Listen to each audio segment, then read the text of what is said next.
ನಾವೀಗ ನಮ್ಮ ದೇಶದ ಕೊನೆಯ ಹಳ್ಳಿ ಮನ ಹತ್ತಿದ್ದೇನೆ ನೋಡಿ. ಪರ್ವತಗಳ ಸಾಲು, ನರಪರ್ವತ, ನಾರಾಯಣ ಪರ್ವತ ಎಲ್ಲ ಇಲ್ಲೇ ಇದೆ. ನಿಮಗೆಲ್ಲೊಂದು ಕಡೆ ಹಿಮಾಲಯದ ಹಿಮವತ್ ಪರ್ವತ ತೋರಿಸ್ತಾ ಇದ್ದೀನಿ ನೋಡಿ, ಲೈವ್ ಮಾಡಿ. ಸರಿ ನೋಡಿ, ನಿಮಗೆ ಕಾಣಿಸ್ತಾ ಇದೆಯಾ? ಈಗ ನಾವು ರಾಮಾಯಣ ಮಹಾಭಾರತ ಕೇಳಿದ್ದೀವಲ್ವ. ಮಹಾಭಾರತನ ಬರೆದವ್ರು ಯಾರು ಅಂದರೆ ಮಹಾಗಣಪತಿ.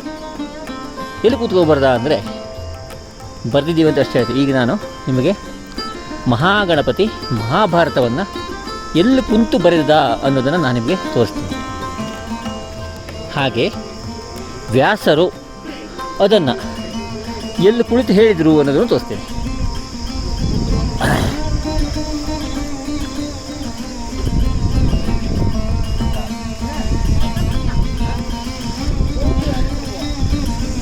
ಈಗ ನಿಮ್ಗೆ ಇಲ್ಲಿ ಒಂದು ದಾರಿ ಕಾಣಿಸ್ತಾ ಇರ್ಬೋದು.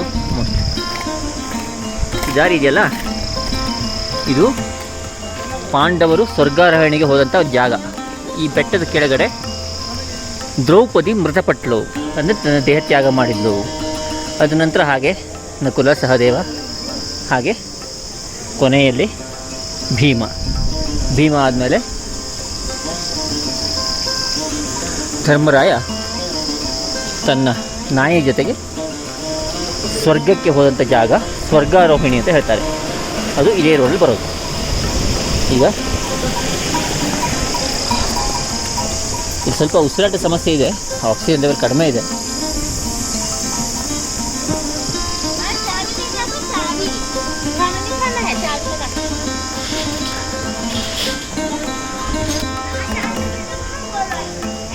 ಇಲ್ಲಿ ಕಾಣಿಸ್ತಾ ಇದೆ ಕಮಾನ್, ಇದರಲ್ಲಿ ನಾವು ಈಗ ಮೇಲೆ ಹೋಗಬೇಕು. ಇಲ್ಲೇ ನಿಮಗೆ ಕಾಣಿಸೋದು ಮಹಾಗಣಪತಿ ಮಹಾಭಾರತವನ್ನು ಬರೆದಂಥ ಜಾಗ.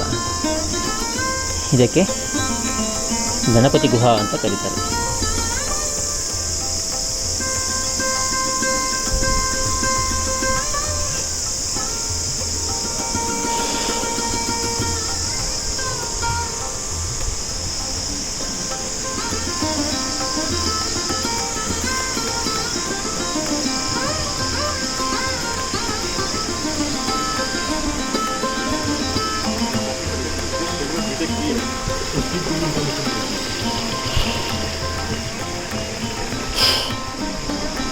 ನೋಡಿ, ಪುರಾಣ ಏವಂ ಮಹಾಭಾರತ ಕಾ ಲೇಖನ ಸ್ಥಳ ಅಂದರೆ ಮಹಾಭಾರತವನ್ನು ಬರೆದಂಥ ಜಾಗ. ತುಮ್ಹೇ ಮನ್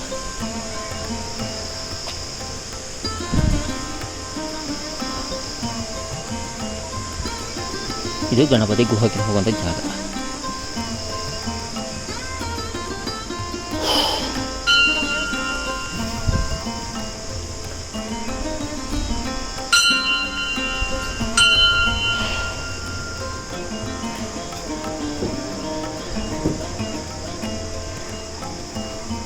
ಇದು ಮಹಾಗಣಪತಿ ಮಹಾಭಾರತವನ್ನು ಬರೆದಂಥ ಸ್ಥಳ.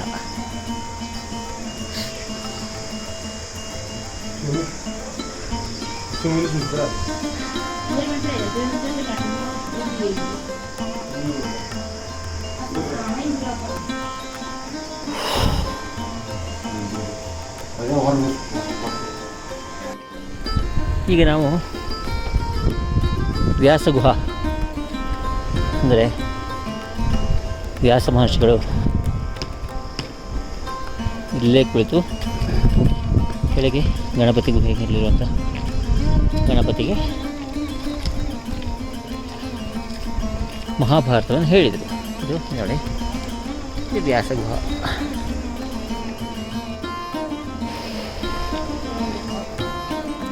ಈ ಕೆಳಗಡೆ ನಿಮ್ಮ ಸೌಂಡ್ ಶಬ್ದ ಕೇಳಿಸ್ತಾ ಇದ್ದರೆ ಅದು ಅಲಕನಂದ ನದಿ. ಇಲ್ಲಿಂದ ಸ್ವಲ್ಪ ದೂರದಲ್ಲಿ ಸರಸ್ವತಿ ನದಿಯ ಉಗಮ ಸ್ಥಾನ ಇದೆ. ಮಹಾಭಾರತ ಬರೆಯುವಾಗ ಸರಸ್ವತಿ ನದಿ ಭೋರ್ಗರಿತಾ ಹೋಗ್ತಾ ಇದ್ದಂತೆ. ವ್ಯಾಸರು ಮಹಾಭಾರತ ಬರ್ತಿವಾಗ ನನಗೆ ತೊಂದರೆ ಆಗ್ತಾಯಿದೆ, ನಿಧಾನವಾಗಿ ಹೋಗು, ಶಬ್ದ ಮಾಡಬೇಡ ಅಂತ ಹೇಳಿದ್ರಂತೆ. ಆದರೆ ಸರಸ್ವತಿ ನದಿ ಅದನ್ನು ಕೇಳಿಲ್ಲ, ಜೋರಾಗಿ ಅಬ್ಬರಿಸ್ತೇ ಹೋಗ್ತಾ ಇರಲಿಲ್ಲ. ಕೋಪಗೊಂಡ ವ್ಯಾಸ ಮಹಾರಾಜರು ಸರಸ್ವತಿ ಶಾಪ ಕೊಟ್ಟರಂತೆ, ಇಲ್ಲೇ ನೀನು ಗುಪ್ತವಾಗಿ ಹೋಗು, ಅಂದರೆ ಭೂಮಿಯ ಕೆಳಗಡೆ ಹೊರಟು ಹೋಗು ಅಂತ, ಗುಪ್ತಗಾಮಿನಿಯಾಗಿ ಹರಿ ಅಂತ. ಇಲ್ಲೇ ನಮಗೆ ಸರಸ್ವತಿ ನದಿ ಗುಪ್ತವಾಗಿರುವಂಥ ಜಾಗನೂ ಕಾಣಿಸುತ್ತೆ, ಪ್ರಾರಂಭದ ಜಾಗನೂ ಕಾಣಿಸುತ್ತೆ, ಅಂತ್ಯಗೊಂಡ ಜಾಗನೂ ಕಾಣಿಸುತ್ತೆ. ಇಲ್ಲಿ ಆಕ್ಸಿಜನ್ ಲೆವೆಲ್ ತುಂಬ ಕಡಿಮೆ ಇರೋದ್ರಿಂದ ನಾನು ನಿಧಾನಕ್ಕೆ ನಡ್ಕೊಂಡು ಹೋಗ್ತಾ ಇದ್ದೀನಿ.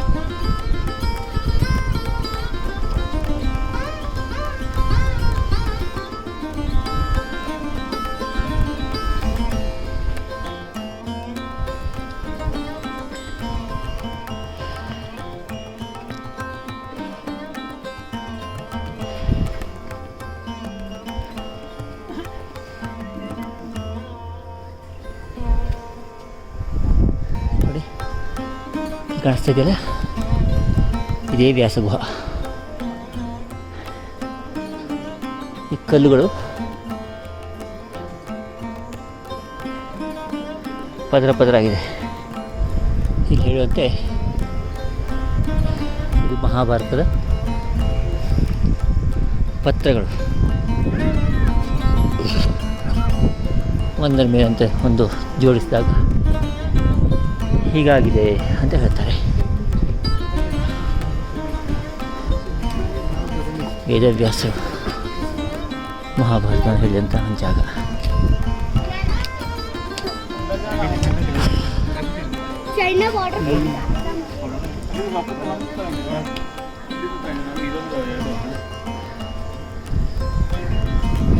ಇದು ಇಲ್ಲಿ ಹೇಳುವಂತೆ 5326 ವರ್ಷ ಆಗಿದೆ. 2018ಕ್ಕೆ ಅಂದರೆ 5330 ವರ್ಷ ಆಗಿದೆ ಅಂತ.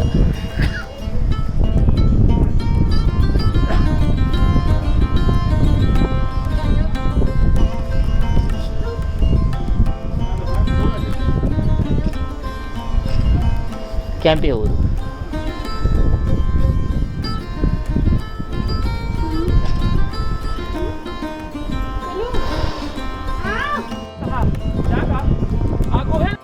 ನಿಮ್ಗೆ ಇಲ್ಲಿ ಕಾಣಿಸ್ತಾ ಇದೆಯಲ್ಲ, ಅಲ್ಲಿ ಏನು ಜಾಯಿಂಟಲ್ಲಿ ಕಾಣಿಸ್ತಾ ಇದೆ, ಅಲ್ಲಿ ಆ ಕಡೆಯಿಂದ ಬರ್ತಾ ಇರೋದು ಅಲಕನಂದ ನದಿ, ಈ ಕಡೆಯಿಂದ ಹೋಗ್ತಾ ಇರೋದು ಸರಸ್ವತಿ ನದಿ. ಇದು ಸರಸ್ವತಿ ನದಿ.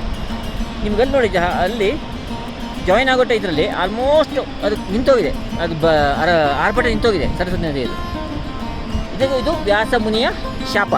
ನೀನು ಗುಪ್ತಗಾಮಿನಿಯಾಗಿ ಹರಿ ಅಂದ ತಕ್ಷಣ ಅಲ್ಲಿಂದ ಅವಳು ಗುಪ್ತಗಾಮಿನಿಯಾಗಿ ಹರಿತಾಳೆ. ಇಲ್ಲಿ ನೋಡಿ, ಇಲ್ಲಿ ಆರ್ಭಟೆ ನೋಡಿ, ಇಲ್ಲಿ ಸರಸ್ವತಿ ನದಿ ಆರ್ಭಟ ನೋಡಿ ಎಷ್ಟಿದೆ ಅಂತ. ಅದೇ ಅಲ್ಲಿ ಮುಂದೆ ನೋಡಿ, ಅಲ್ಲಿ ಏನೂ ಇಲ್ಲ, ಸೌಮ್ಯ ಆಗ್ಬಿಟ್ಟಿದೆ ಅದು. ಇದು ಸರಸ್ವತಿ ನದಿ ಶಾಪ, ಸರಸ್ವತಿ ನದಿಗೆ ಬಂದಂಥ ಶಾಪ.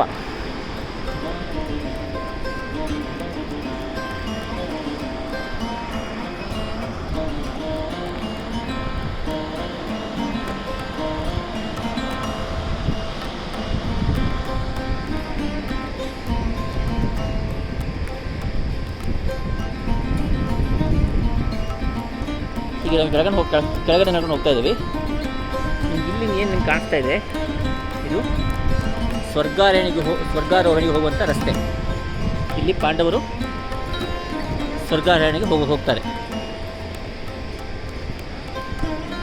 ನಿಮ್ಗೆ ಇಲ್ಲಿ ಭೀಮಶಿಲ ಇಲ್ಲಿ ಎಲ್ಲದಿದೆ, ತೋರಿಸ್ತೀನಿ ನಾನೀಗ.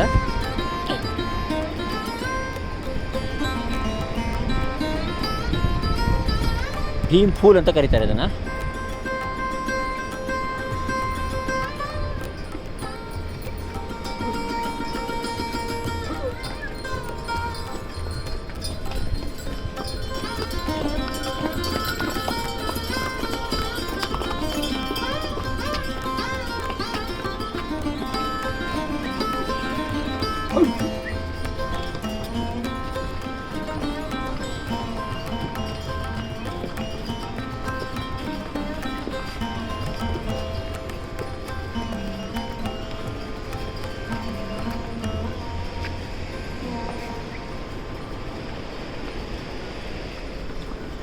ಇಲ್ಲಿ ನೋಡಿ ಸರಸ್ವತಿ ನದಿ ಇಷ್ಟು ರಭಸವಾಗಿ ಹರಿತಾ ಇರ್ತಾಳೆ ನೋಡಿ.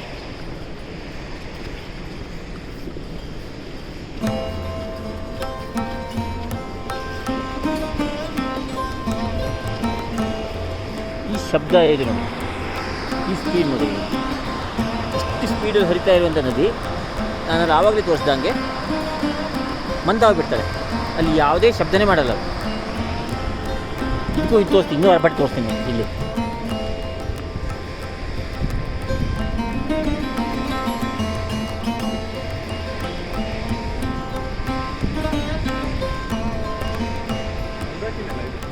ಸರಸ್ವತಿ ಅದು ಅದು ಅಲಕನಂದ, ಅಲಕನಂದ.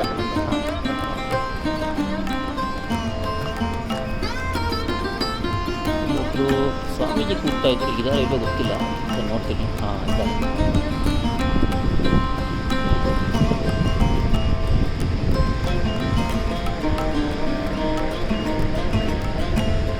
ಸರಸ್ವತಿ ಮಂದಿರ.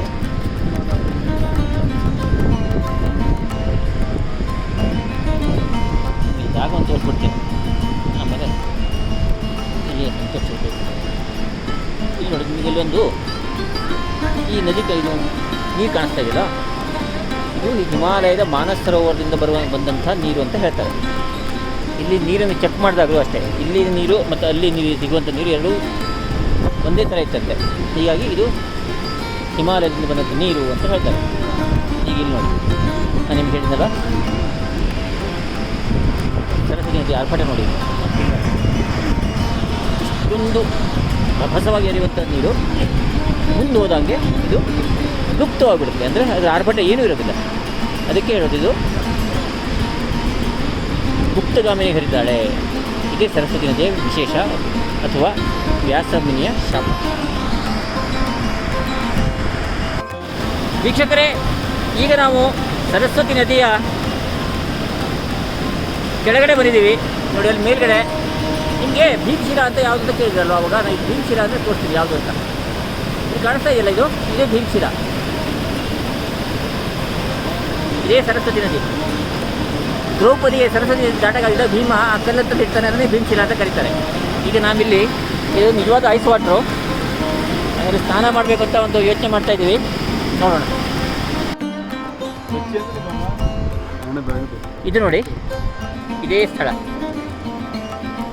ಅಲ್ಲಿ ನೀವು ಬೋರ್ಗರಿಯುತ್ತಿರುವಂಥ ಒಂದು ಸರಸ್ವತಿ ನದಿಯನ್ನು ನಾನು ನಿಮ್ಗೆ ತೋರಿಸಿದ್ದೇನೆ. ಇಲ್ಲಿ ನೋಡಿ, ಶಾಂತವಾಗಿ ಹರಿತಾ ಇದೆ. ಬಹುಶಃ ಅಲ್ಲಿ ಆ ಜಾಗದಲ್ಲಿ ಅವಳು ಗುಪ್ತವಾಗಮನಿಗೆ ಹರಿತಾಳೆ ಮುಂದೆ. ಆ ಕಡೆಯಿಂದ ಅಲಕನಂದ ನದಿ ಬರುತ್ತೆ. ಇದು ಇಲ್ಲಿ ಸರಸ್ವತಿ ನದಿ ಮೌನವಾಗಿ ಗುಪ್ತಗಾಮಿನಿಗೆ ಅದು ಸೇರ್ಕೋತಾರೆ.